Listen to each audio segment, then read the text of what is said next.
You crouch low in the reeds, your bare feet sinking into the mud, every toe gripping the earth as if it were the only anchor keeping you from being swallowed whole.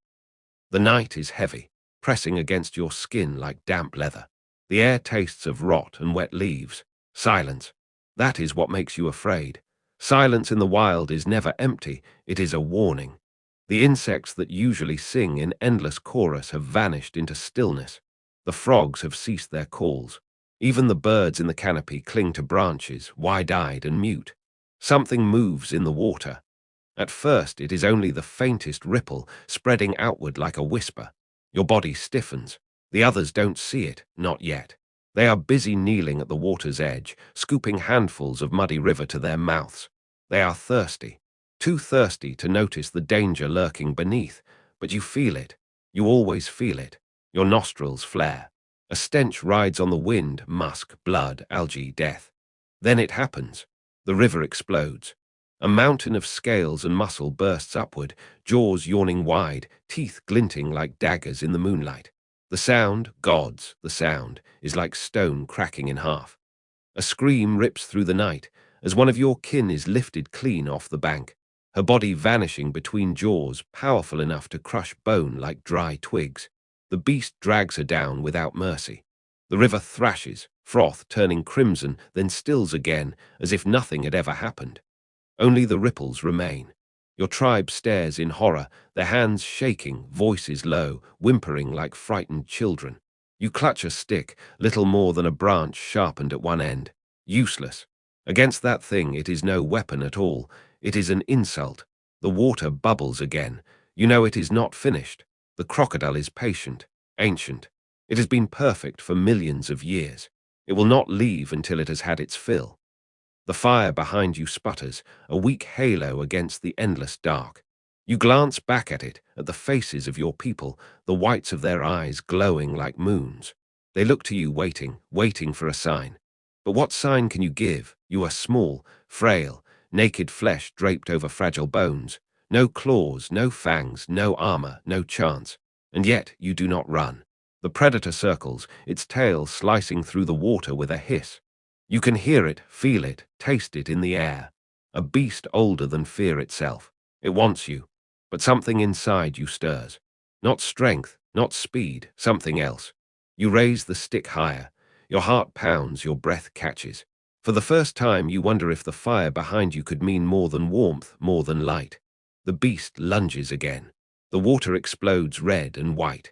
And for the first time in the history of your kind, a thought rises in your mind like a spark in the night. What if the humans weren't the prey anymore? The water is calm again. Too calm. Only the faintest rings disturb the surface where blood has already dissolved into shadow. Somewhere below, the beast waits, silent, patient, eternal. It is not hunting because it is hungry. It is hunting because it can. The crocodile has ruled this river long before your kind ever dared touch its banks. Its ancestors swam when the world was young, when the air itself was thicker, when giants walked across swamps that stretched from horizon to horizon. Time has changed everything, the forests, the rains, the animals that dared to drink. But not the crocodile. It was already perfect. Its body is an engine of death. 40 feet of armored muscle, ridged scales hard as stone, a skull designed like a fortress wall. Within that skull lies the real weapon, jaws powered by muscles that clamp shut with more force than any predator on land. More force than a lion, more than a bear, more than anything your fragile bones could ever withstand.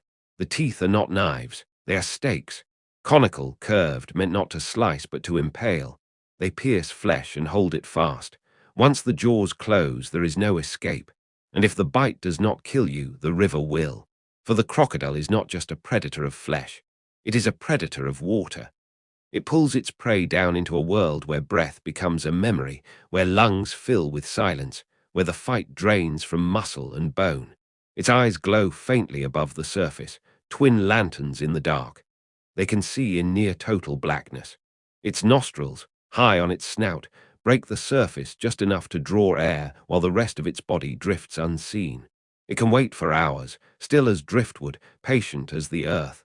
And when it strikes, it does not waste energy. It explodes from the water with precision, with violence measured in milliseconds. A single burst, a single death, then silence again. This is not a duel. It is not even a hunt. It is a law, the law of the river. You Homo Habilis, the handyman, with your awkward tools and trembling fires, are nothing more than another offering to that law. You may call yourselves clever, but what is cleverness against a predator that has survived unchanged for over 200 million years? It is not merely strong. It is not merely fast. It is inevitable. And tonight, as your people cling to one another in the dark, the river god circles once more, knowing the truth your kind has yet to learn. In this age, you are not the masters of the world. You are meat. You grip the stick tighter, though you know it is nothing. In your hand, it feels more like hope than a weapon. The beast in the river waits, circling, while you crouch among your kind. You look at them, your people, your fragile tribe.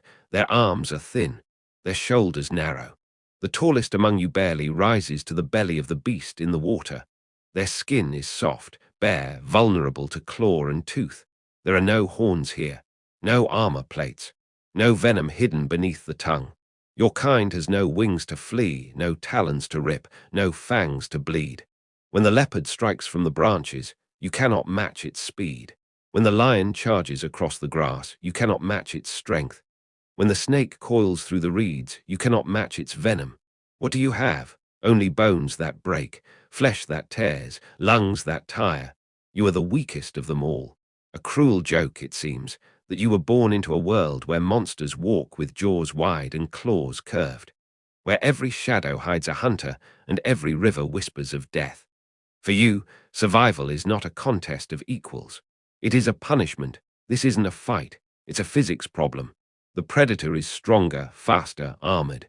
You are smaller, slower, fragile. To pit one against the other is absurd. You may as well throw dust against stone and expect the mountain to fall. And yet, somewhere deep inside you, and in all who share your blood, lies a quiet defiance. Not in your arms, not in your teeth, but in the thing behind your eyes. The beast can crush bone, but it cannot remember. The beast can strike fast, but it cannot imagine. The beast can kill, but it cannot plan. Your kind begins to whisper, to point, to glance at the fire. Even as fear holds their limbs rigid, thought begins to move. Thought, small, fragile, invisible, yet more dangerous than tooth or claw. The crocodile has no new tricks. It is what it has always been. But you are changing, one spark at a time. The night is alive with whispers. Your tribe huddles close, their backs pressed together, every pair of eyes fixed on the river. Somewhere in the dark, the crocodile drifts, a shadow of hunger and patience. The stick in your hand feels useless. The beast is stronger, faster, eternal. You are nothing but prey waiting for the moment jaws close again. And then, behind you, a different sound. The crackle, the hiss, the whisper of fire. At first, it was an accident, always an accident. A dry tree struck by lightning. A storm that split the sky and set the savannah alight. Fire came like a god, merciless, devouring, unstoppable. In those days, your kind ran from it, screaming as the grass burned and the sky turned black. But now something has changed. A branch, blackened and glowing at its tip, was carried here from the last storm. Against instinct, your kind kept it, fed it, guarded it. It is not large, it is not strong. But in the hands of your people, it becomes something more than light. The crocodile shifts, water rippling. You raise the burning branch. The glow paints your skin red, your face flickering like a mask of spirits. The beast hesitates. For the first time, it is uncertain.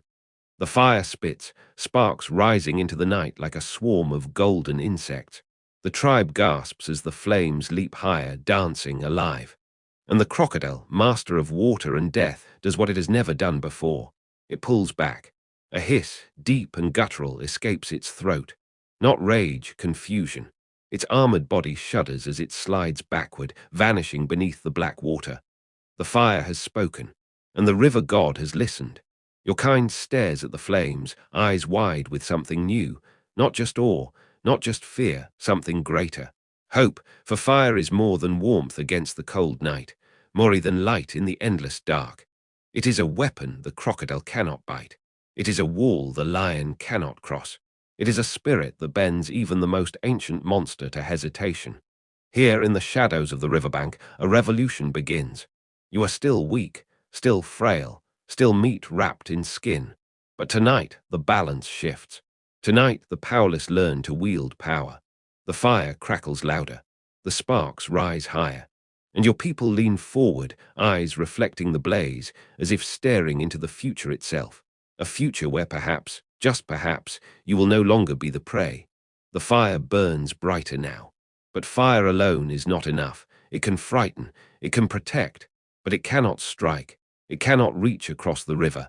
And so, your kind begins to shape the world with your hands. The first weapon is simple. A branch broken, its tip sharpened against stone until it splinters to a point. Crude, weak, but when thrust into flesh, it pierces. The crocodile's hide may laugh at it, but the antelope does not.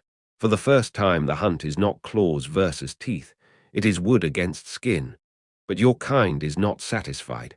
The sharpened stick is not enough. It must fly, so you throw it. Awkward at first, the branch clatters, bounces, misses its mark.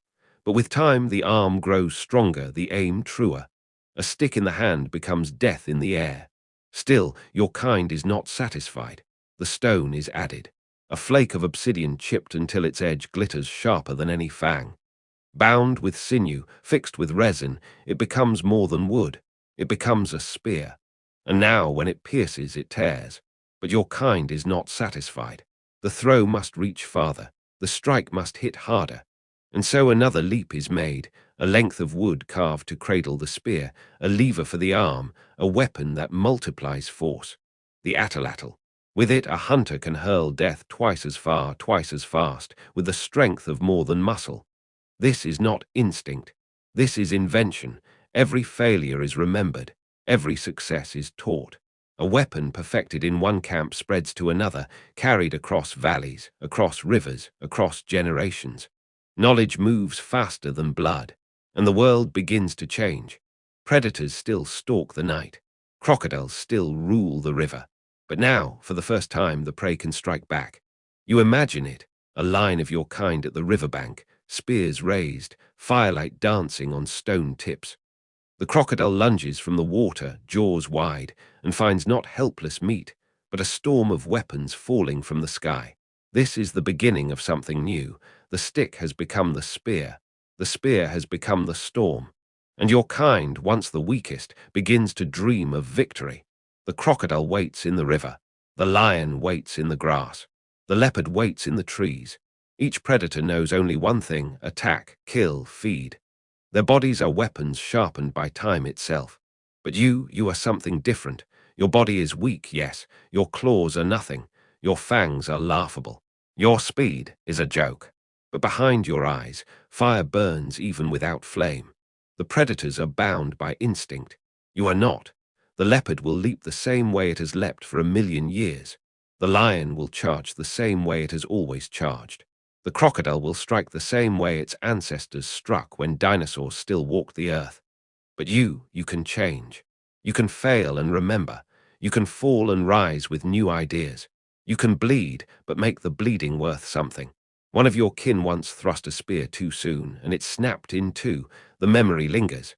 Next time the wood is dried longer by the fire. The resin is thicker. The stone lashed tighter. The weapon becomes stronger. The beast does not learn, you do. Another of your kin once stood too close to the river, and jaws pulled him down. The horror echoes in every mind around the fire. Never again will you drink without lookouts, without spears ready, without torches raised high. The beast does not share memory, you do. And so, generation after generation, your kind grows sharper not in tooth, not in claw, but in thought. This is the predator's weakness. Its power is locked in its body. It cannot change. It cannot teach. It cannot imagine a world beyond instinct. But you, fragile, shivering, hopeless you, can see tomorrow before it comes. You can picture the trap before it is built. You can imagine the strike before it is made. You can plan the kill before the hunt begins. And when the predators come, they face not just your muscle, not just your weapons. They face your memory, your stories, your imagination. A beast hunts to feed. You hunt to overcome. And that makes you more dangerous than anything else the earth has ever seen. The beasts own the night. The crocodile owns the river. The lion owns the plain. The leopard owns the trees. But you begin to own the ground beneath your feet. The world, once an enemy, becomes your ally. You learn to build your camp not in the open grass, but on the high places. Hilltops where no sudden charge can surprise you. Cliffs where your back is stone and no predator can circle behind.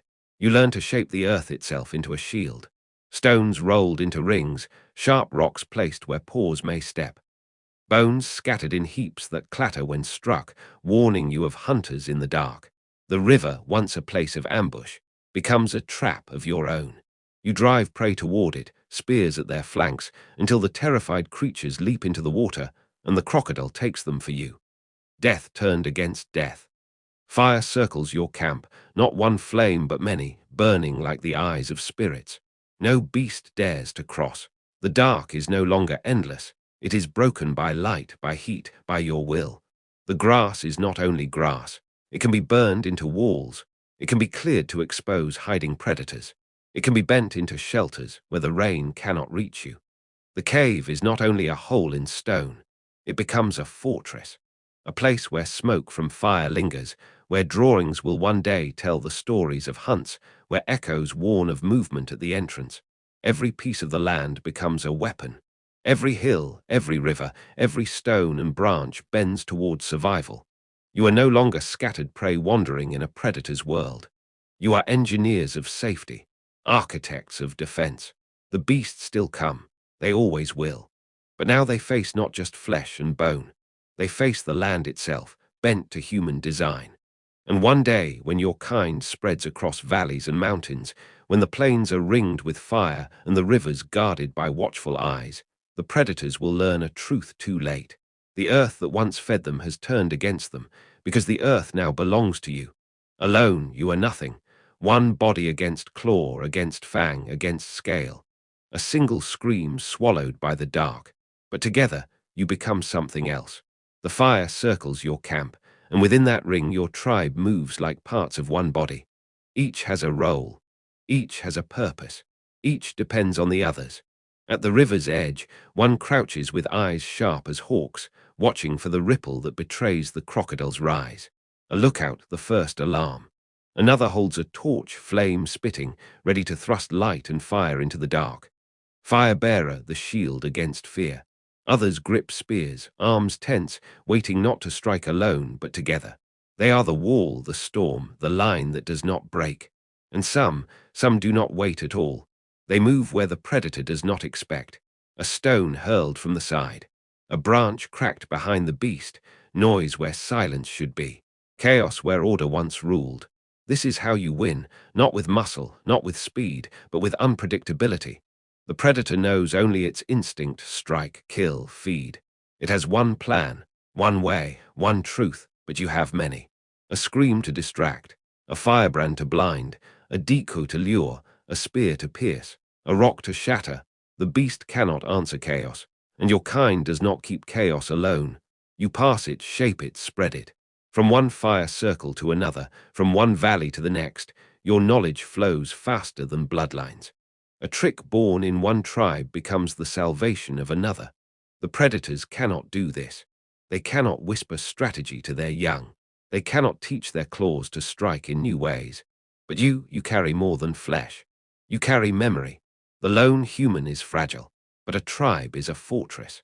And when the fortress moves as one, when the lookout cries out, when the fire-bearer thrusts his torch, when the wall of spears advances in chaos and fury, the predator hesitates. For the first time, the hunter does not see prey, it sees danger. The river whispers as it always has. The crocodile waits as it always has. The dark presses close, heavy and endless. But tonight is not like the nights before. The fire circles your tribe, glowing brighter than the stars above. Spears stand ready, stone tips glinting red and gold. Lookouts crouch with eyes sharp, ears sharper. The air hums with tension, not of fear, but of resolve.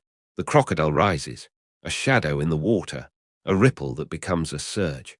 The ancient beast explodes upward, jaws wide, a living relic of a time before your kind even had a name. But this time, you do not scatter. This time you do not scream. This time you hold the line, torches thrust forward. The fire spits and roars, the beast recoils, confused, hissing. Then the storm comes, spears fly, rocks crash, shouts echo through the night. The crocodile thrashes, its armored tail tearing the water to foam. But the spears bite again and again, striking from angles it cannot guard. The fire blinds it, the chaos surrounds it, and for the first time in millions of years, the river god feels something it has never known. Fear, it retreats, sliding back beneath the black surface. But you do not chase. You do not need to. The message has been given.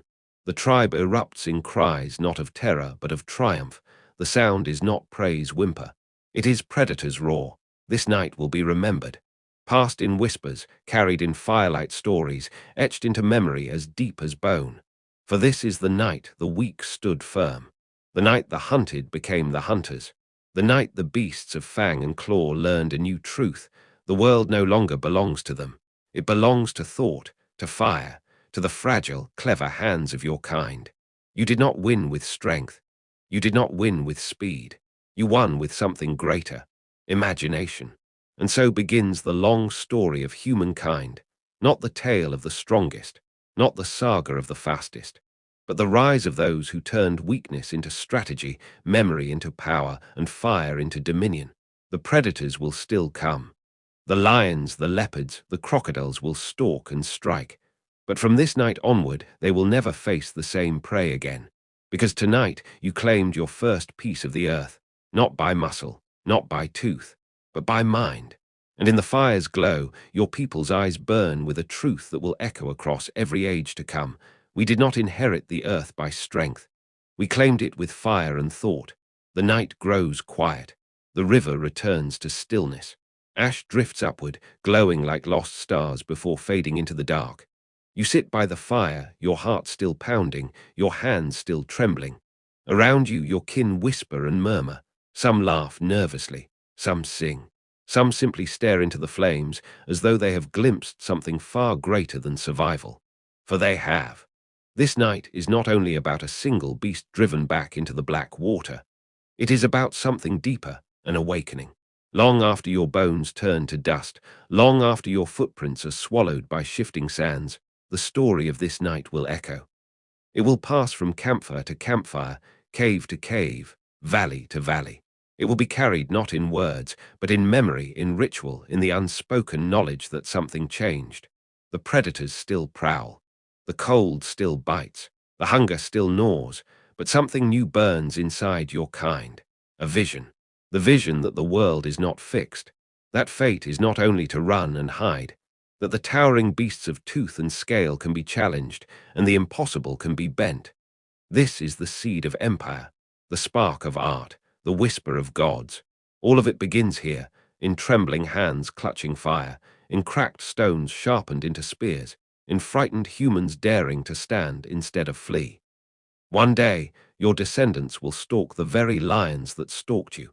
One day, they will paint their hunts on cave walls, as though carving their defiance into time itself. One day, they will tame the flame, bend rivers, cut stone into monuments, and lift their eyes to the stars. But all of it begins with this. Not strength, not speed, the decision to fight. The fire snaps, and sparks float upward, vanishing into the night sky. Your people watch them rise and fade. Perhaps, for the first time, they wonder if they are sparks too brief, fragile, but capable of lighting the dark. You are Homo Habilis, small, weak, unarmed. And yet, in your mind, in your fire, in your tribe, lies the beginning of a power the world has never seen. A power that will not only survive the predators, but outlast them. The river croc drifts silently below, waiting for another chance. But tonight, it knows the balance has shifted. The age of fangs and claws is waning. The age of fire and thought has begun. The fire has burned low. The night is quiet, but history does not sleep. Long after your small band of Homo Habilis is gone, others will rise. Taller, stronger, smarter. Your children will become Homo erectus. Their children will cross plains, carve rivers, chase the horizon. The beasts will still stalk them, lions, hyenas, leopards, crocodiles. But never again will your kind face them with empty hands. Fire will travel with you. Spears will harden. Stone will sharpen. The lessons of this night will echo through every tribe that dares to stand together. The predators will adapt. They will grow cunning, stronger, swifter. But they cannot imagine. They cannot remember. They cannot dream. And that is why they will fall. From sharpened stone to flint sparks. From wooden spears to bronze blades. From whispered stories to painted walls that outlast lifetimes. This night is not just survival. It is the first chapter of empire. One day, humans will not just drive predators into the dark. They will bend the dark itself, lighting the night with torches, with oil, with electricity, until the shadows that once swallowed them are forever broken. One day, the great rivers that birthed crocodiles will be bridged, dammed, and tamed. One day, the skies that carried vultures will bear men on wings of wood and steel. One day, the very stars that your tribe now gazes at in silence will be reached by their descendants, who will carry fire into the void. All of it, every stone tool, every campfire story, every dawn of courage, traces back to the trembling hands of beings like you. You were weak, you were prey, but you chose to fight, and that choice reshaped the world. The crocodile waits, still hunting along the rivers of Africa, its eyes glinting like amber in the moonlight. It is ancient, eternal, unchanged. But humanity is never the same twice. Humanity moves. Humanity learns. Humanity remembers. And long after the last crocodile has sunk into the mud of extinction, the fire you sparked will still burn, not in wood or ash, but in minds that dare to imagine. This is your legacy. The first flame. The first weapon. The first refusal to bow. From here, everything else will follow. The fire crackles. Sparks leap skyward. Shadows dance along the stone walls of a cave. And within that light, a story begins, not of gods, not of kings, not of warriors, but of you. The first fire-bearer, the first spear-thrower, the first who stood against the dark. Your name is lost, your face forgotten. Yet your choice has become immortal. The night you raised a torch to the jaws of the beast, you were not only saving your kin, you were carving the first mark of human destiny. And in time, that act would become legend. To the next generation, you are no longer just a hunter. You are the fire keeper, the one who stole flame from the lightning and made it ours, the one who dared face the river monster when all others fled. To those who come after, the tale grows taller. You are the beast slayer, the one who bound the crocodile to the river and forced it never to rise again. You are the shadow breaker, who kept the night from swallowing the tribe. And to those who walk the earth long after even your bones are dust, you are something greater still. You are the first human, the one who proved that survival was not luck, but choice. That weakness could become strength, that fear could be mastered. This is how history becomes myth. This is how myth becomes memory. This is how memory becomes the very soul of a species. Your kind will invent gods, and they will look suspiciously like you, fire in hand, courage in heart, standing against the darkness.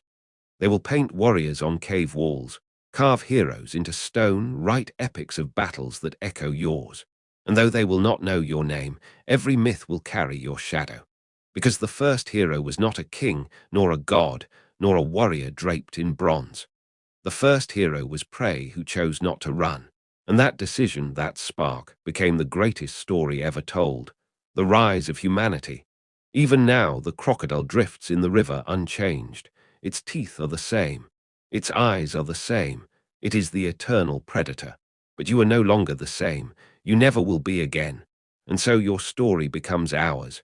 Not just a survival tale, not just history, but the first myth of fire, courage, and mind. The myth of us. The night sky stretches above you, infinite and cold. To Homo Habilis, it is mystery. To us, it is memory. The same sparks you once gazed at in awe, drifting above the fire, still burn there unchanged. But you, the fragile flame keeper, have changed everything. From the trembling hands that struck stone to make sparks, to the hands that would one day strike steel to forge blades, to the hands that would strike the heavens themselves with rockets of fire. The line is unbroken. That night by the river was not only a battle with a beast, it was a rehearsal for eternity. For every challenge your descendants would face, Ice and storm, famine and war, deserts and oceans, death itself would be another crocodile rising from the dark. And each time the answer would be the same. Not strength, not speed, but fire and thought.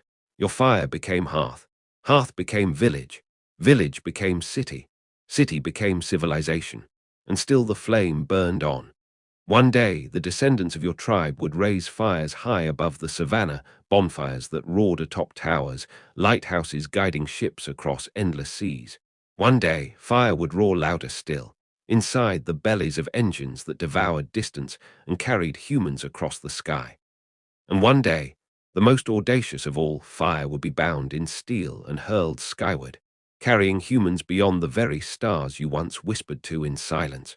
The predators remain. Lions hunt, crocodiles glide. The old dangers endure. But humanity no longer belongs only to the rivers and plains. The fire you kept alive now burns in worlds you could never imagine, on icy moons, on barren planets, in the endless void between galaxies. And when your descendants light their fires on alien soil, they will not remember the names of kings or conquerors. They will remember you, though they will not know it. The nameless, trembling ancestor who faced the beast, the prey who dared to stand, the first spark. For the truth is simple. We did not rise because we were strong. We rose because we remembered. And tonight, as the stars burn above us, we carry your flame still, not in sticks and sparks, but in rockets and suns. The universe is vast. The predators are many. But so long as the fire burns, humanity will endure. Your story is not only the dawn of man, it is the dawn of forever. The fire still burns, the stars still shine. And yet the darkness has not vanished. It never does. For the crocodile is eternal. It changes its shape, but never its hunger. On the riverbank it was teeth and scales. In the savannah it was lion and leopard. In the ice it was hunger itself. In the desert it was thirst. In the city it was war. And in the stars it will be silence, emptiness, the void between worlds. The crocodile is not a beast. The crocodile is the endless truth that life is always hunted. But you, the first fire-bearer, gave us the secret. We do not face the crocodile alone. We gather, we plan, we remember, we burn brighter. And so, when famine came, we grew fields. When plague came, we forged medicine. When war came, we built peace, fragile but real. When the void came, we built ships of fire. Each predator was stronger than us, each crocodile larger than life, but each time we stood. Each time we lit the fire. And so the cycle continues. From the riverbank to the stars, humanity carries one lesson. We are not the strongest. We are not the fastest. We are not the fiercest. But we are the flame that refuses to go out. And even when the last star dies, even when the universe itself grows cold and still, the spark you lit will still echo in memory, in myth, in whatever remains of thought. Because the crocodile will always return. And so will we. You were small, you were weak, you were prey, but you lit a spark. And that spark became fire. And that fire became memory. And that memory became us. We are the children of your trembling hands. We are the echoes of your first scream in the night. We are the flame you refused to let die. The crocodile still waits. The dark still presses. The predators still hunger. But so do we. We hunger for survival. We hunger for knowledge. We hunger for the fire that never ends. From stone to steel, from bone to blade, from torch to star, the flame moves forward. The circle widens. The story continues. And when the last river dries, and when the last beast sleeps, and when the last sun burns its final light, your spark will remain, not in wood, not in ash, but in us, for you were the first hero, the first fire, the first refusal to bow, and for that we will never forget. This is our hymn. This is your legacy. This is the flame eternal. The universe grows old. The stars dim one by one, their lights swallowed by silence. Galaxies drift apart, scattered like ash on the wind of eternity. And still the fire burns. For what is fire if not the will to endure? It is no longer a flame of wood and smoke. It is no longer the torch that held back the crocodile or the hearth that warmed the tribe. It has become something greater. It is the fire in thought, the fire in memory, the fire that refuses the dark. Even when suns collapse, your spark endures. It lives in the stories that once circled campfires. It lives in the inventions born of need and fear. It lives in the courage that echoed through every age. And perhaps long after the last star has died, when only cold and silence remain somewhere, someone will still whisper the old hymn. Once we were prey. Once we were weak. Once we lit a fire, and that fire never died. The crocodile has no answer. The void has no answer. The silence has no answer. Because the spark you struck with stone against stone was more than survival. It was defiance. And defiance is eternal. The first fire still burns, not in flame, not in fuel, but in us, forever. The story is not only theirs, it is yours. The fire that once cracked in the hands of trembling Homo Habilis now burns in your veins, in your mind, in the glow of every light around you. Look at your hands. They are the same hands that once struck stone against stone, the same hands that clutched a spear in terror, the same hands that fed the fire when the night pressed close. You are their descendant, their heir, their continuation. The predators have changed. They no longer stalk from rivers and shadows. They come as hunger, as loneliness, as despair. They come as war, as greed, as the cold silence of screens. They come as your doubts, whispering that you are still prey. But the answer remains the same. Fire and thought, courage and memory. The will to stand when all others flee. Every invention you hold, the light bulb, the phone, the skyscraper, the rocket, is nothing but that first fire reborn 1,000 times. Every word you speak, every story you tell, is the echo of that first night's victory. Every moment you refuse to bow to fear is another spark added to the eternal flame. Do not forget. You are not weak. You are not small. You are not prey. You are the fire bearer, the heir of the first hero, the living proof that the crocodile never won. And so the story continues, not in the savannah, not in the stars, but here, in you. The fire is in your hands now. What will you do with it? The fire has never gone out. From the first trembling spark in the dark savannah to the roaring cities that blaze against the night sky, the flame endures. It passed from stone to stone, from hand to hand, from tribe to tribe, from age to age. It became hearths and forges. It became lanterns and beacons. It became engines and rockets. It became the light of knowledge itself. And now it rests with you. Remember this. You are not just one life, flickering and small. You are the latest chapter of a story 4 million years long. You are the voice of ancestors who refused to be devoured. You are the dream of Homo habilis, carried into the future. The predators are not gone. They only wear new faces.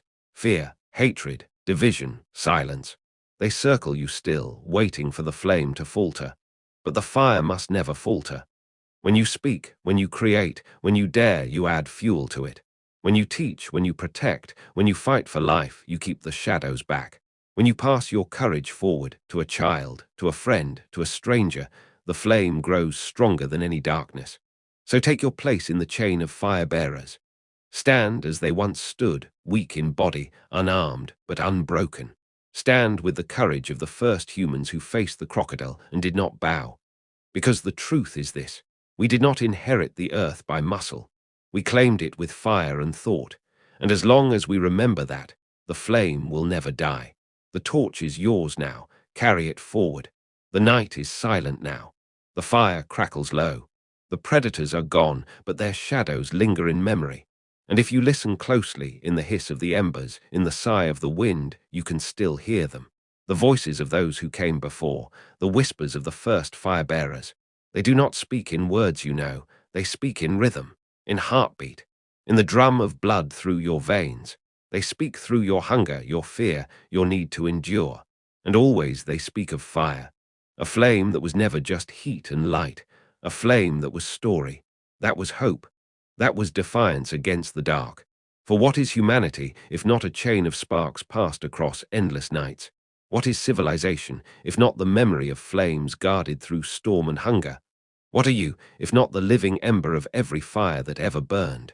The ash may cool, the tribes may vanish, the predators may fall silent, but the fire carries forward, through them, through you, through all who come after. And so the tale does not end. It only changes shape. It waits for the next hand, the next heart, the next night when the dark presses too close. Remember this when your own shadows rise. You are not alone by the fire. They are with you, the makers of tools, the keepers of flame, the ones who first refused to die quietly. Their echoes live in you, and their fire will never fade. The fire dwindles, the night deepens, the circle of stones grows cold, but one ember remains, small, fragile, eternal. It glows with every struggle overcome. It glows with every fear defeated. It glows with every spark passed hand to hand across 1,000 generations. This is the ember of humanity, the ember that turned prey into predator, the ember that turned silence into story, the ember that turned shadows into light. Do not let it die. Guard it, feed it, carry it into the dark places where no fire has yet burned, because the end of this story is not written. The flame does not belong to the past. It belongs to you and to those who will come after. So let the night remember, we were never the strongest. We were never the fastest. We were never the fiercest. We were the fire keepers. We were the storytellers. We were the dawn waiting inside the night. And as long as even a single ember glows, humanity will never be extinguished. The last ember is in your hands. Carry it. Protect it. Let it rise again into flame. And let the story burn forever.